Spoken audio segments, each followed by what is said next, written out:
To start the long tail cast on, we're going to begin with a slip knot.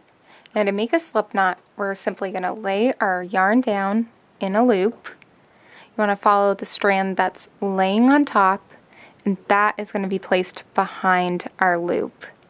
Next, we're going to take our knitting needle, and with a tip, simply pick up that strand that we placed behind and pull on either strand that's hanging down to tighten up the stitch around your needle. Now you're going to notice that you're going to have two strands of yarn coming from your slip knot here. One strand is your working yarn, which is connected to your ball of yarn. The other strand is going to be your tail end here, and that's going to be the one closest to you, and your working yarn is going to be away from you. We're going to take our forefinger and our thumb, place it right through in between the V of our strands, and then with our other three free fingers here, we're going to grab on to both strands of yarn. This allows us to hold everything nice and tightly without anything slipping out of place. Now you want to be sure that you're doing this with the palm facing you. You don't have your palm facing away from you, so you want to see your palm. Next, we're going to take our knitting needle and simply move it down towards us. And that's going to create this little X shape to happen here. We're going to use this as a guide when we're going up along the thumb edge. You want to go through the top part of that X. Next, we're going to go around the strand that's around our forefinger to the right and behind. We're going to use that to grab the yarn from our forefinger, and then we're simply going to go right back through the top part of the X where we came in to the stitch from. Then you pull down and you've created another stitch here. So again, our tail end is going to be close to us. Our working yarn is away from us.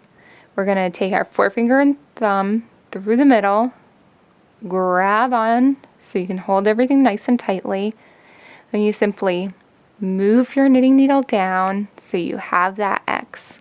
And that's where you want to go, right through the top part of the X. Go around to the right and behind from your forefinger, grab the strand, and then simply go right back through the top part of that X. And then you pull down. So this is a really great cast on for a lot of reasons. The first of which, it's a very fast cast on. So you can do it very quickly, and it also produces a really nice, stable cast on edge and creates almost a foundation row underneath all of your stitches here.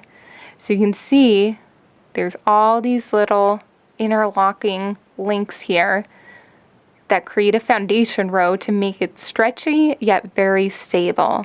This also helps in creating all of your stitches with even tension. This means if you kind of tug on one, it's not going to be able to affect the other one. So all of your stitches are going to keep a nice even tension. So we're just going to keep going, and again, your working yarn is in the back. Your tail yarn is towards you.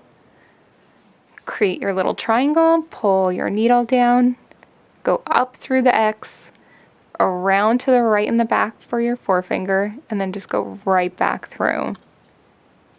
So you can tell here, essentially, we're just going up through this edge, grabbing the yarn, and then kind of reversing our way right back down. A common mistake for beginners when using the long tail cast on is when you tend to go kind of quicker, you accidentally can just go through the top strand here, grab your yarn, and then it's going to create something very unstable, and it's going to look a lot different than your other stitches. This also creates a really nice edge if you have to pick up any stitches along your cast on edge. That makes it a really easy cast on to pick up your stitches from because of that foundation row that you're creating. You can see you're almost creating a nice set of V's that you can easily see and go through to pick up your stitches.